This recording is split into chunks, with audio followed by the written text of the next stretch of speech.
Hey guys, welcome to BP, the Bible Perspective.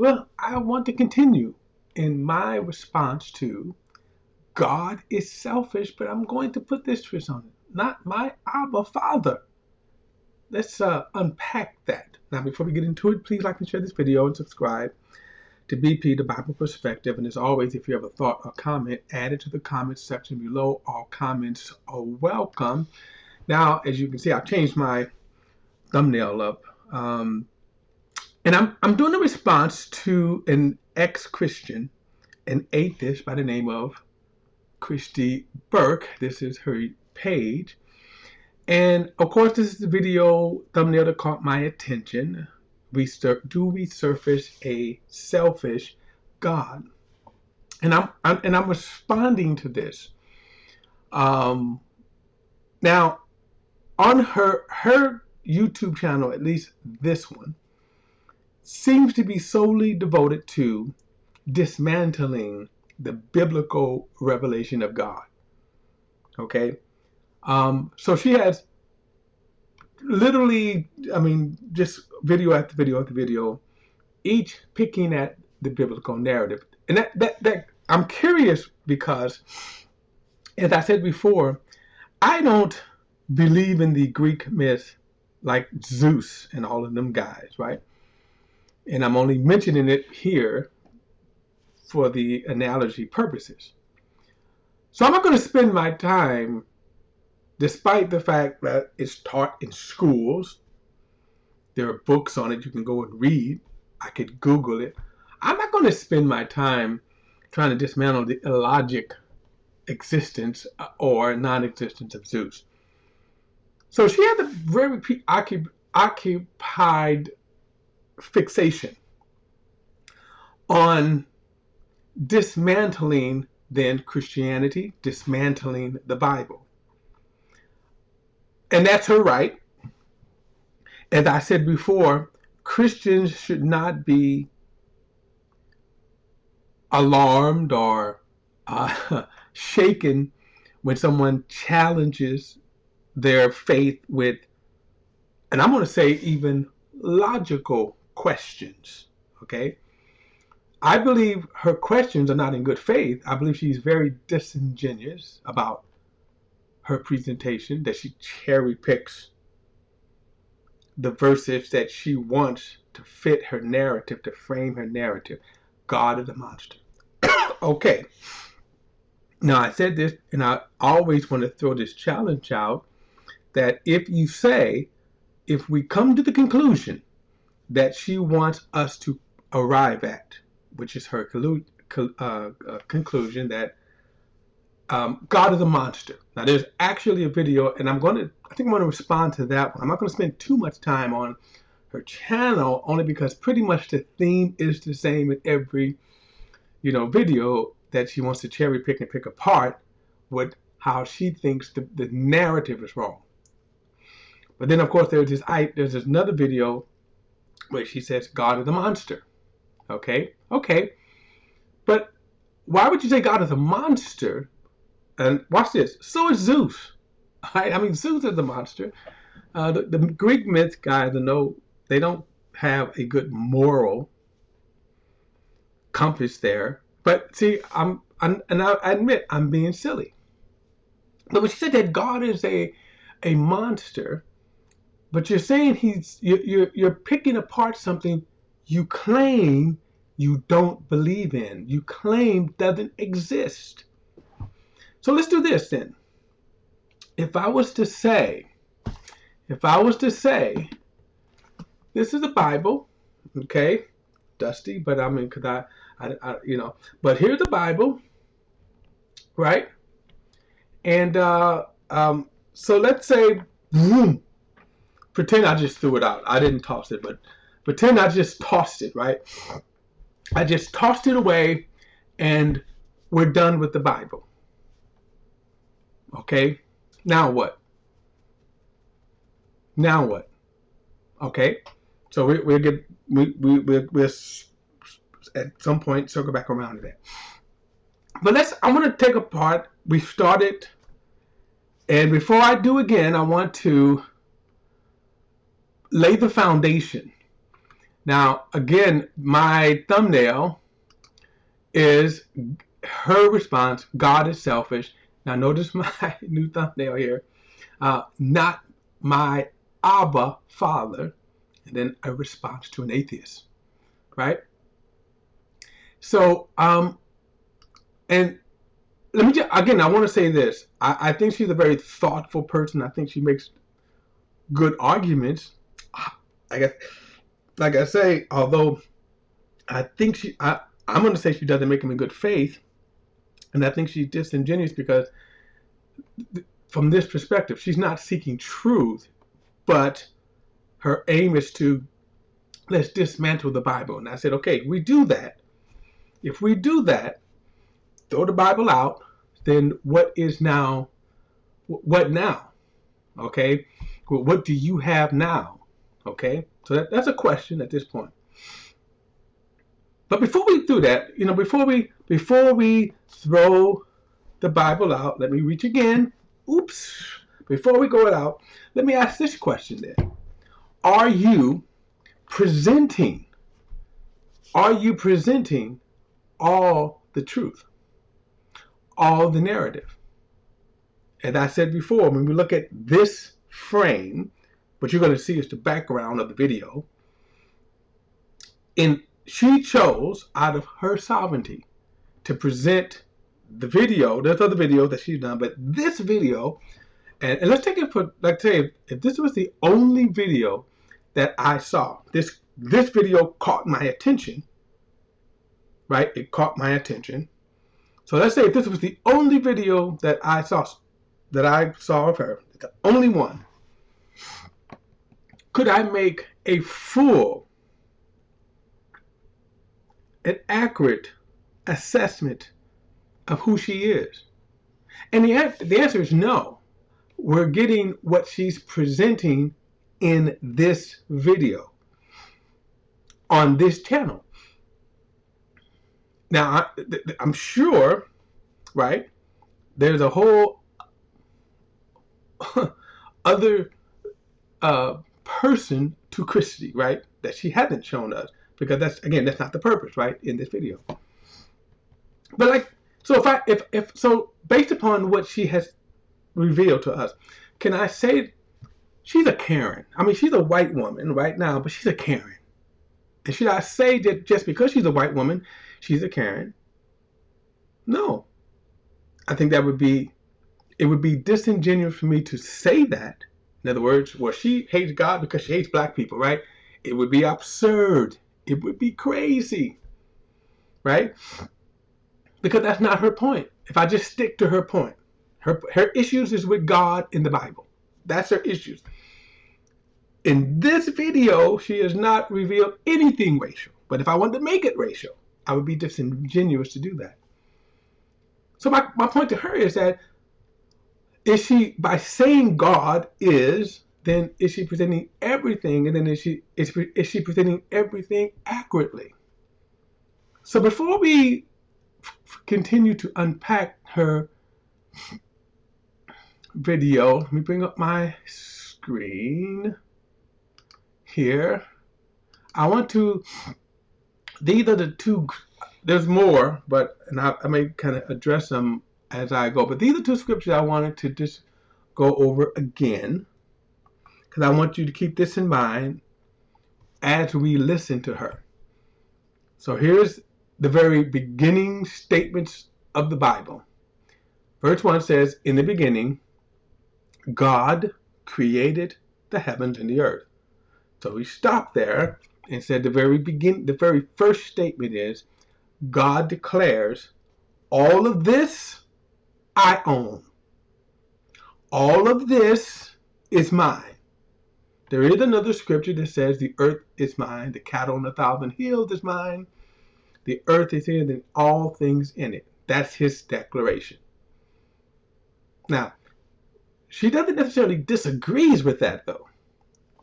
Remember, she basically says, I reject God, one, and then I reject, of course, the biblical narrative. But remember, if you're going to take the time to use the Bible to then try to dismantle it, disparage it.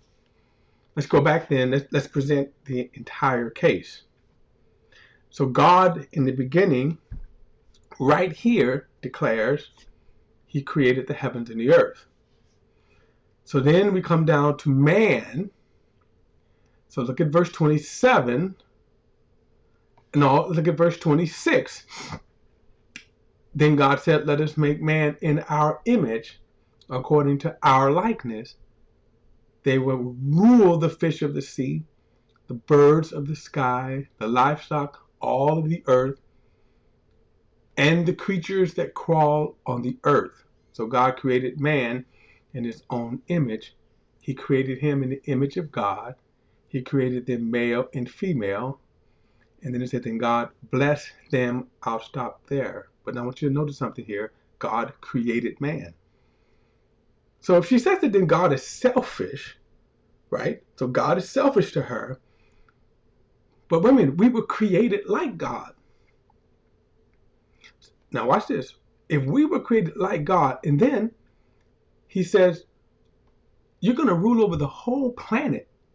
I made the planet. I'm giving you the planet. Rule over the planet. And I said, I'm asking the question again, where is the selfishness? All right. Now, there's one other verse of scripture that I want to get into, and this is in Galatians chapter 3. Galatians chapter 3. And I'm just going to read verse number 4. Verse 4. When the time came to completion, God sent his son, born of a woman, born under the law. Now, she does criticize that. She does make light of that, disparage that, make fun of that, right? But I want you to see the benefits, though. If you say God is selfish, if you say that God is a monster, I'm jumping ahead to another video, but she does say that. But watch this. When the time came to completion, God sent his son, born of a woman, born under the law, to redeem those under the law so that we might receive adoptions as sons. So remember she said God is selfish. That's the whole narrative in this video. God is selfish. And why would I want to worship a selfish God? Well, let's go on. Verse 5, to redeem those under the law so that we might receive adoption as sons. Notice, and because you are sons, God has sent the Spirit of his Son in our hearts crying, Abba, Father. So you're no longer a son. So you're no longer a slave, but a son. And if a son, then an heir through God. So far, I want to say, what's the selfishness here? So far, what is the monster about God when he makes us sons? And her argument is that he's so selfish and narcissistic that all he wants to do is to make us serve him. That's not what we read, right? And she's not presenting that, though she knows these scriptures. The one thing that she has demonstrated is a thorough knowledge of the scriptures. So I'm going to assume she's choosing not to represent those scriptures that I show because they don't fit her narrative. But let's go on. We're going to pick it back up and where we left off in her argument. Here we go. Someone, you serve them. And you hope that they'll love you enough to kind of serve you back. And I mean serve in the way of, helping one another, being kind to one another, lifting one another up. It's a mutual two-way street. That's what love is. Like true love between two beings, two people. There is not this expectation of worship and servitude. There is not an expectation of unending loyalty no matter what. If I love someone, I don't say you must be loyal to me. You must love me. You must serve me. You must adore me. Even now, I'm going to call BS on what she just said. You mean to tell me that your partner, you don't expect loyalty from your partner? You don't expect, and maybe you don't. Maybe you're of a mindset that you don't want that kind of commitment in a relationship. Maybe. But really? But you certainly can't say you don't understand how someone, now, and just imagine this, if her partner, and again, I'm going to use her as an example, I'm going to question her with it, and I'm going to say, I know she'll understand this question. Because she says that, well, if you have true love, there'd be no, put like, I'm going to insert this. There's going to be no adoration, admiration, none. So, for example, if your partner pops on you a big 30,000 carat ring, will you marry me? Or just here's the ring. Or give you something you've been wanting and expecting, and here's your partner who comes and give that to you. You would not shower them with admiration? In other words, when you talk about the scriptures that you're using for praise, are they not in the context that we are in awe of God when we see him? Remember, we haven't seen him yet. You haven't seen him. But are we not in awe of it? But then you say, for example, there's not one scripture that you can say that someone was in heaven and got kicked out or refused for not worshiping God. Okay, let's continue. When I don't do the same for you, because it's not about you, it's about me and my glory. If I did that, that would be really messed up. That would be pretty unethical. I wouldn't be acting in love as we kind of define it typically. And I think even So how do you define love? Give me the definition of love. When you say that we don't define love that way, how do you define love? There is a biblical way of love. And by the way, Jesus even said that if you love me, you will keep my commandments. That was his criteria. As I said, you may be of a mindset that you may say, you know what, I may have an open marriage, or I may not have a marriage at all. I don't desire commitment. You may be that way. But that's your criteria. And you certainly understand how other people can say, well, for me, I want a committed relationship. And so here's my criteria for a relationship. You must be committed to me. The criteria for my wife is I must be committed to her, faithful to her. Even though we've been married for 30 years. Hope to be married another 30 years. For another 30 years, she just says, well, okay, yeah, we made it 30 years this far. Guess what? You still have to be committed to me. You still have to be faithful to me. Okay? All right, let's continue. But I want to say this. How do you define love then? Jesus said, if you love me, you keep my commandments. That was his criteria. So if you want a relationship with Jesus, how are you going to criticize him for that?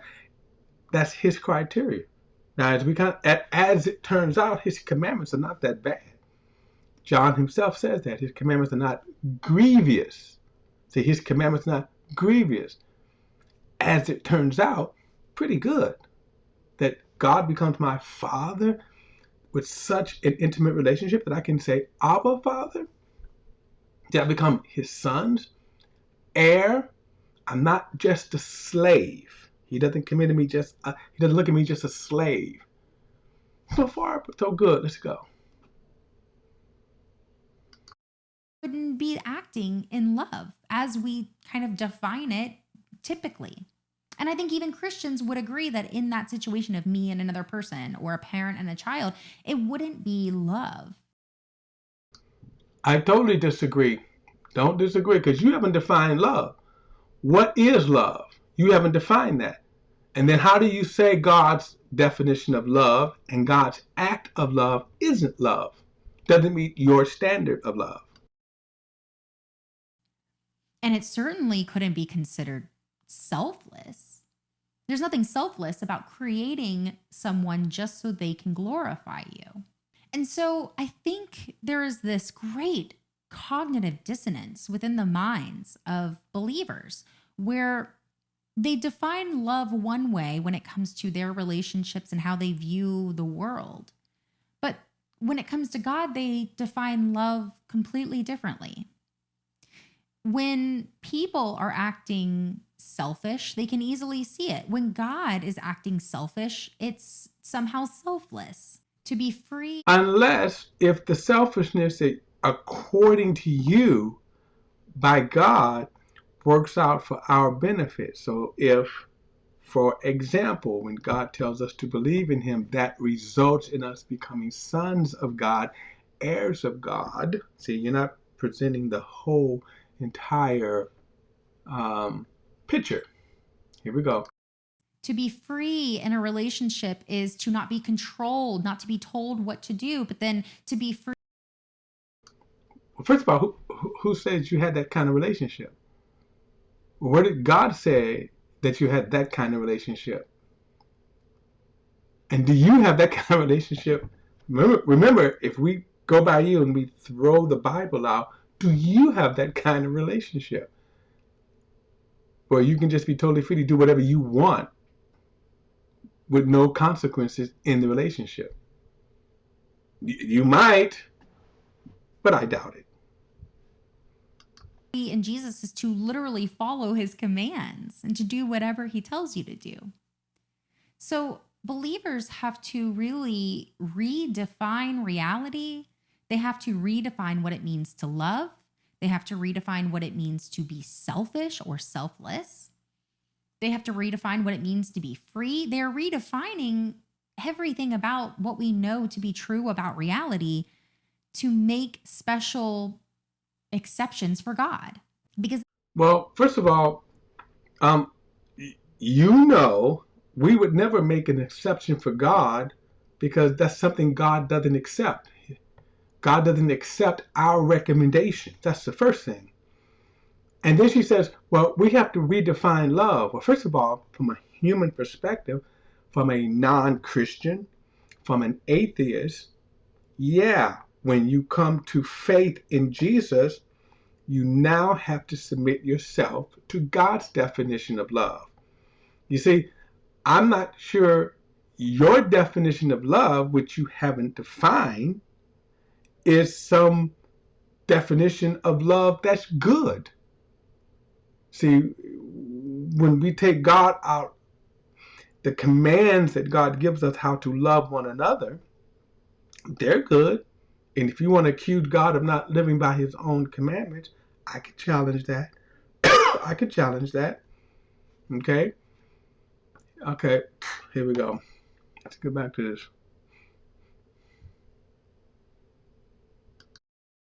because in any other situation, someone who creates a being just to serve them and glorify them, that's the definition of selfish. And it's kind of cruel.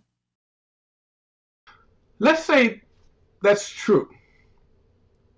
Let's say that's true. Well, remember, we start off in Genesis 1, God created all things. So all things were created by God, for God. And by the way, John 1 tells us, like I said, there's a whole myriad of scriptures where that intersects here. Like, for example, the Bible does tell us, in fact, you know what, let me just do that. I wasn't going to do that, but I'll show you quickly. um,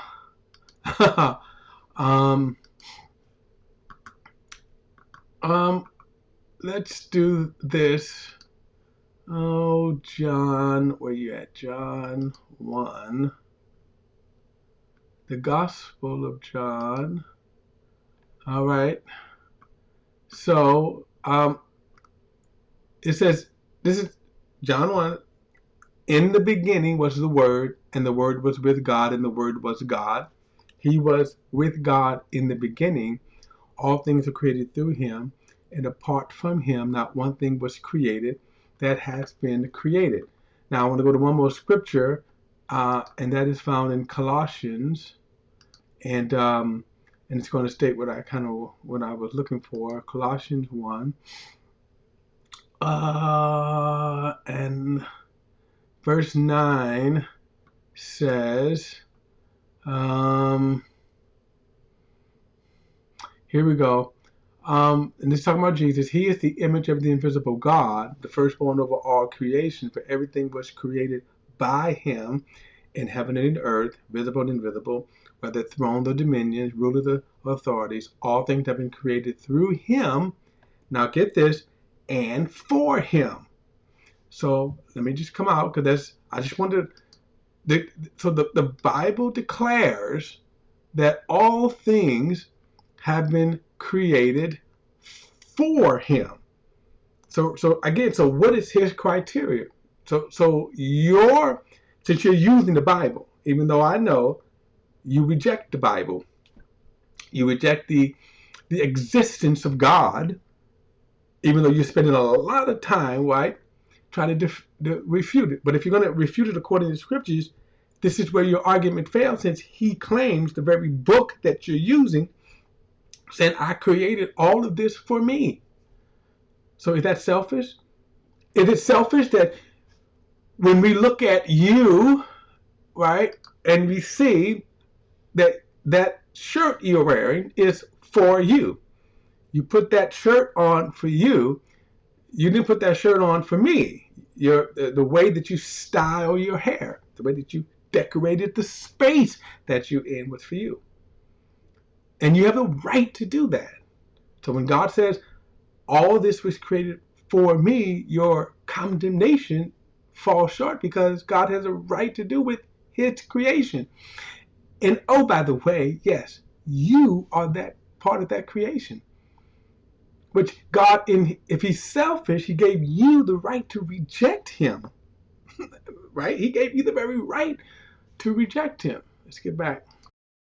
Because in any other situation, someone who creates a being just to serve them and glorify them, that's the definition of selfish. And it's kind of cruel. But Christians could never see God as that way. And why? Because they're taught not to question God. They're told you can't question God's ways. This is how God is. God is love. Don't you question it. How dare you? You don't know anything about God. His ways are more mysterious than you could ever understand. So don't question it. He's love, okay? He's selfless, okay? Got it? Well, that's maybe your experience, and remember you're confining that to your experience. In the Bible himself, people always question God. Always. Moses questioned God. David questioned God. People question God all the time. So while I agree, there are people, Christians, and that say don't question God, but that doesn't define the Bible itself. People question God all the time. Here we go. But if you do ask questions, how could you come to the conclusion that God is selfless? When God admits over and over again that he is selfish, that he wants to be worshiped and adored, that the whole purpose of all of this is for him to be glorified. And for what? Christians don't like to really think this abstract. Well, for what? Because he wanted it.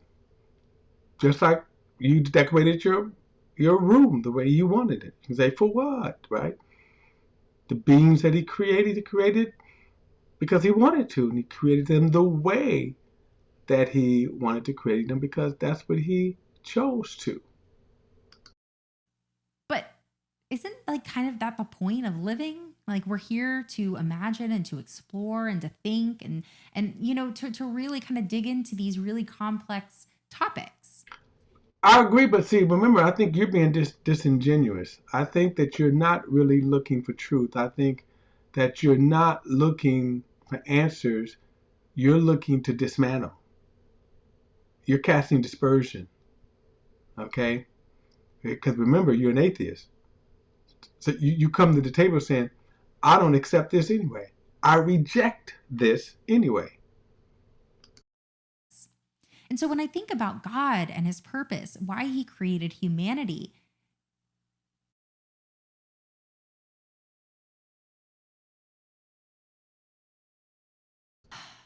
What did I do here? Uh, he could create like this kind of simulated reality where people aren't really real. He's just kind of imagining it all. and get the same effect without actually like creating real sentient beings that like think and can feel and want autonomy, but that he doesn't give it to. So says a person that's actually rejecting the God of the Bible. She's rejecting the God of the Bible. She's rejecting the very thing that she claims God was selfish in creating. And then she said, well, the absurdity here or the silliness is to say, well, why would God create this way? I'm going to tell you how God how I think you should have created it. Well, he didn't consult you when he said he was going to create, did he? He didn't. He did not say, let me consider this. You know, it's kind of funny. I from time to time I'll talk to people, and they throw to me kind of silly arguments that way. Like one person, a friend of mine, was like, oh, well, why didn't God create more than one Adam? Well, why would he? The arguments literally can go on and on and on, right? Why did God put the tree? Why did God create perfect paradise except one tree? Well, because that's what he wanted. That's all. Because that's what he wanted. All right. He could create like this kind of simulated reality. So it's so weird to think about this God and his purpose and intentions behind creating humanity to be served. Can he not serve himself? Like, is he not capable of doing that in some way or another? Again, okay, to answer your question, well, yes, but he chose not to. He chose to play things out the way he created them. So to answer your question, yes, but he doesn't have to. He chose not to abide by that. Apparently not, because he got bored and created angels. He created humans. He wanted beings that would sing his praises into eternity. I I don't want that. I would not want that. That sounds like a lot of attention that would be unnecessary and repetitive. Well, how do you know? Sometimes my wife would say, "Hey, taste this," and in my mind, I've rejected. She would say, "Taste this," or "Try this," right? Insert whatever. She can say, "Try this" or "Taste this," and in my mind, I'm like, "No, I don't want it. I don't want it. I don't want it." She said, "Just taste it, right?" Sometimes in the frustration, she's like, just taste it. Like she won't like, just taste it. And then sometimes when I taste it, I'm like, oh, it tastes good. See, she'll say. My point is, you don't know. You are existing in a particular space time right now, and making a lot of assumptions here. And that would make me feel really selfish and narcissistic. If I was God and I was demanding that everyone just sing my praises all the time, I'd be like, God, can you give me a break? Can you just go sing your own praises for a little while? Sing each other's praises. Leave me alone. You know? But not God. God likes it. He eats it. He craves it. He needs you to love and adore him, because if you don't, he's so angry about not being loved and adored by you that he threatens to just off you or torture you or whatever he does, toss you into hell because you didn't do what he wanted you to do, which was bring him as much glory as possible. That is inherently selfish. Well, really, is it? I mean, like I say, if I come to your house, would I not be subject to what you want me to do in your house? Whatever job you work at, you're subject to the management, the owners, right? We have a strike that's going on right now that they want a 3-day work week. A 4-day work week.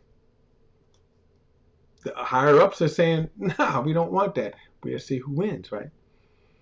In other words, as an just existing, you don't exist how you are complaining. You don't exist that way. You comply to rules. If I had it my way, and I will confess, I would be just this selfish and narcissistic that all of the stop signs would always be in favor of me. In other words, everybody else has to stop and let me through. All the stoplights would sense me coming and turn green. That's how selfish I would be. Thank God I'm not. But my point is that I don't believe that you really believe this. It's just a nitpicking here that you want to try to take apart God. See, you know you don't even exist this way. And remember, God created all of this for him anyway. Any other standard. Christians tell me that I'm being so selfish by not following God, that the reason I don't want to follow God is because I am just so full of myself and I just want it to be about me and I want it to be all about my ways and what I want. Well, that's kind of true. I do want my life.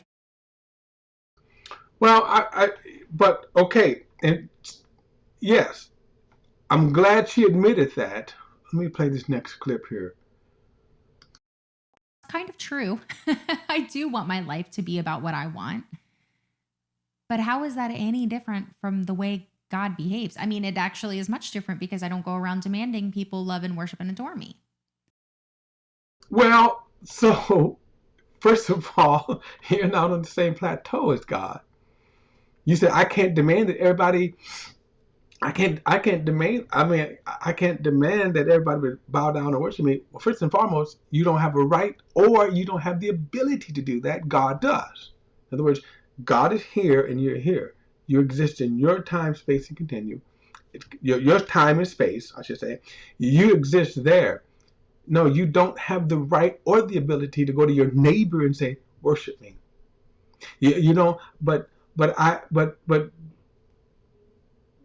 do you ever like the way you present yourself here?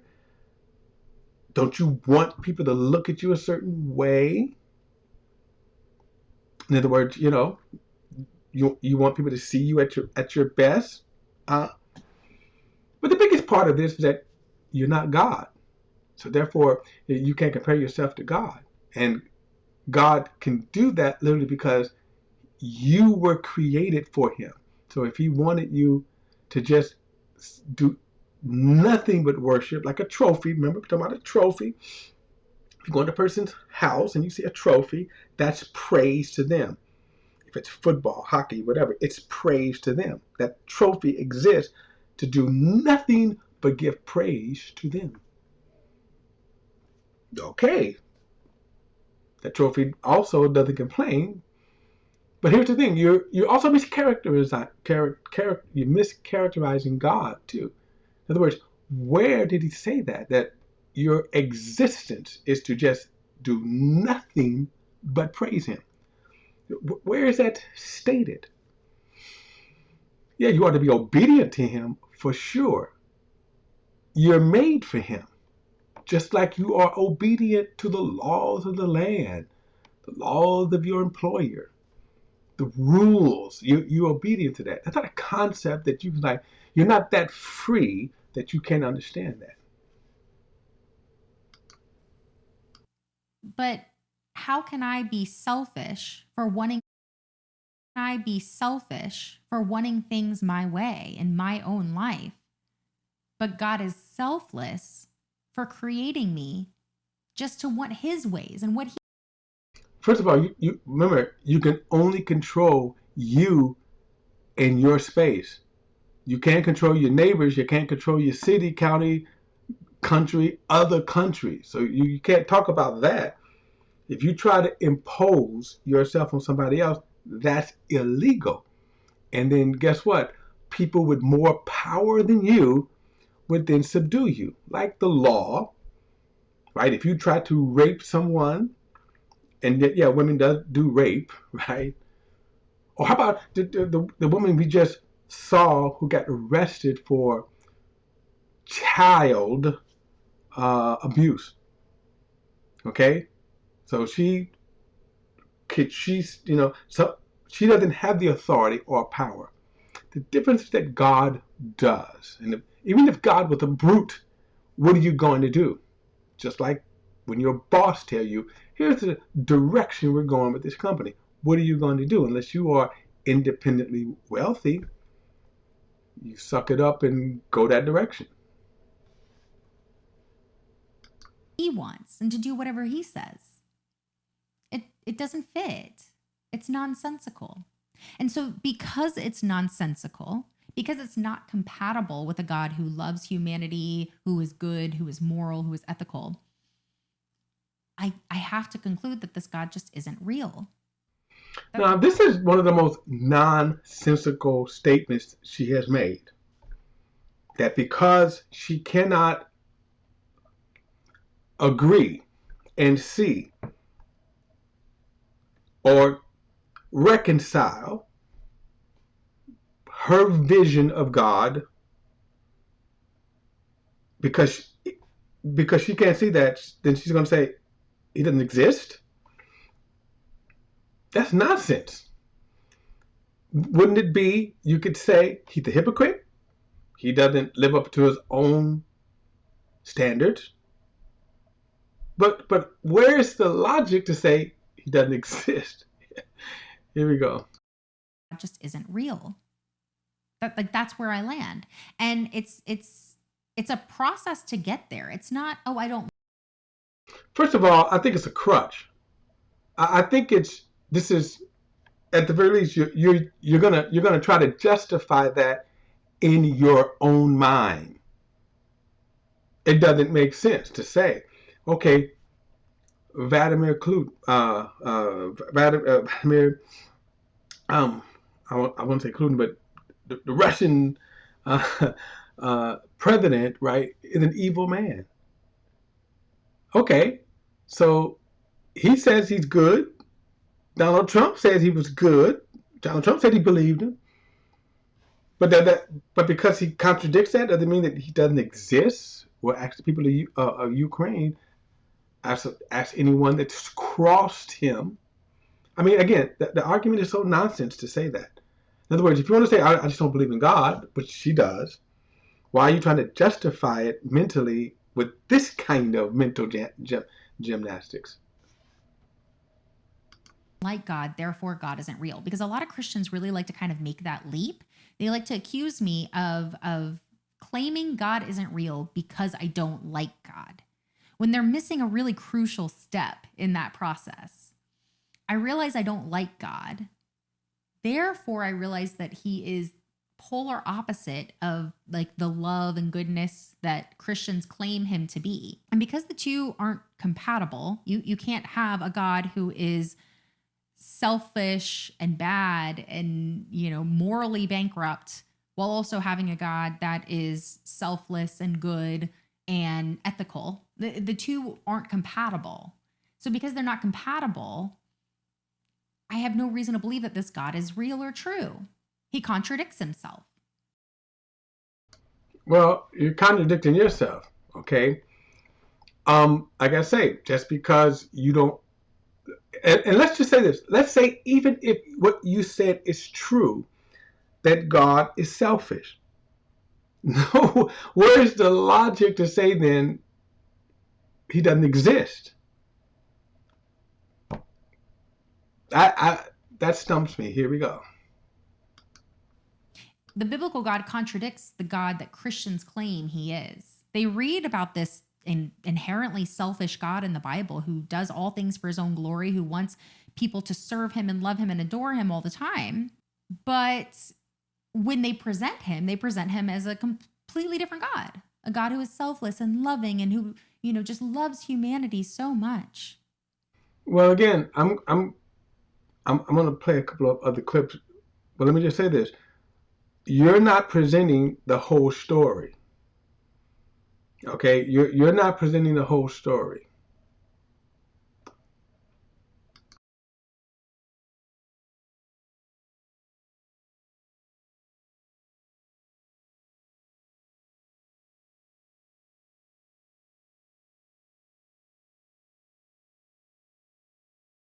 To look at it all together as one kind of cohesive thing, and it's not cohesive. It just doesn't fit. And so I have to conclude that it probably is made up. And if God does exist, he's evil and selfish, in my opinion. I can't see him as anything else. And wouldn't I be morally obligated not to worship someone who is evil?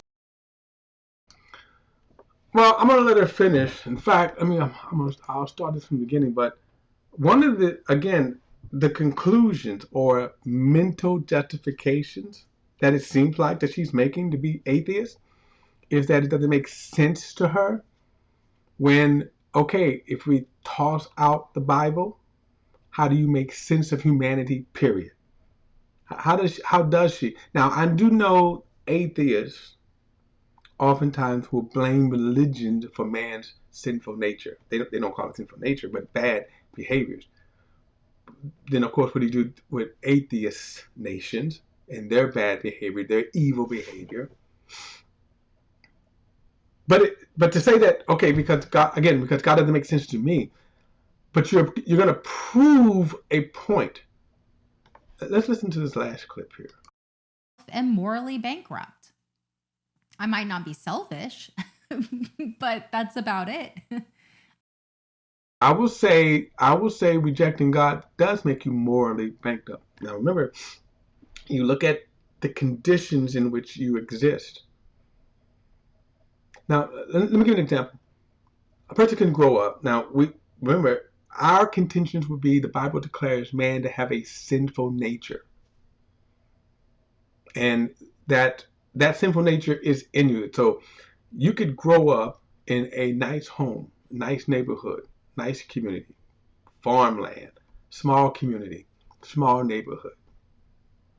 You never experienced the world. Then you grow up, you go to college, you go to the army, you get out, you move to the city, you get a job, whatever. Now you're exposed to more, and now the sinful nature come out. So the idea is that when you say that you exist in the same kind of thing right here, we don't, again, remember, I can only ask a question. I'm not going to make accusation because I don't know Christy, I don't know her. But within the time space that she live in, okay, what if she did have absolute, power? I'm aligning myself with someone I don't agree with. And I don't agree with the whole system. I think it's bullshit. I think any God who creates humanity just so humanity can serve him is not a God who loves humanity. And if you have to twist the definition of love to make God look loving. All right, I'm going to stop right there. You can kind of get where she's going with that. But again, she hasn't defined love. And again, my point that I think is a problem here is you haven't presented the entire story. And that's why I said the scriptures that I gave, and there are many, many more that I could give. I could also take apart in detail a lot of the scriptures that she used, that she cherry-picked from. In other words, how do you deal with, if I show you a picture, how do you deal with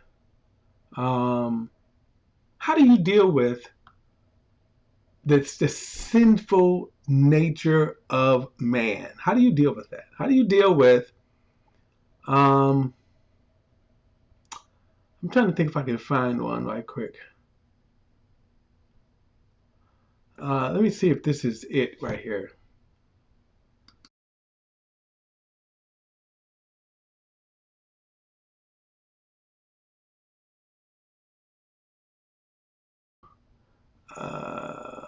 Okay. I'm trying to find a picture. I thought I might have had one stored up, but I think I deleted it. But all right. Anyway, the picture I wanted to show you was the picture. Oh, okay. Watch this. All right. I'll show this one. All right. There it is. Now, take a look at that picture right there. How do you look at those people who lynched innocent black people? Of course, I'm not showing you the whole thing because obviously YouTube may really flag this, but that's a that's a lynchings were a town event, right? How do you square that? See, how do you square that when you say I can't get with that? Remember, you reject God, so how do you deal with that? How do you deal with that? We can go on. We could go on and on and on with just, you know, life that you haven't given answers for. Okay, so let's say we're throwing the Bible away, right? We're throwing the Bible away. Okay, we're gonna throw the Bible away. Now, you what, right? What is your solution? What is your solutions? And I'm going to say this: I've read the Bible cover to cover, and I teach the Bible cover to cover. I am teaching the Bible cover to cover, and that's why I can say with confidence, you're cherry picking. But you're cherry picking because you're proving the very point here, or you're actually disproving your own point that if God was as selfish as you claim, why doesn't He smiteth thee with lightning? And yeah, you got to answer for what? Rejecting Him. Remember, you don't want Him. So if the Bible is true, and if heaven is true, right? If the eternal presence of God, living in the eternal presence of God is true, being a son of God is true, being an heir of God is true, having a glorified, resurrected body like that of His Son, Jesus Christ. If that's true, you're rejecting that. So you're going to say that He's the one that's selfish? All right, guys, that is my perspective. Don't forget to like and share this video and subscribe to BP, the Bible Perspective. And as always, if you have a thought or comment, add it to the comments section below. All comments are welcome, and I do welcome your comments. All right, guys, I'll see you in the next video.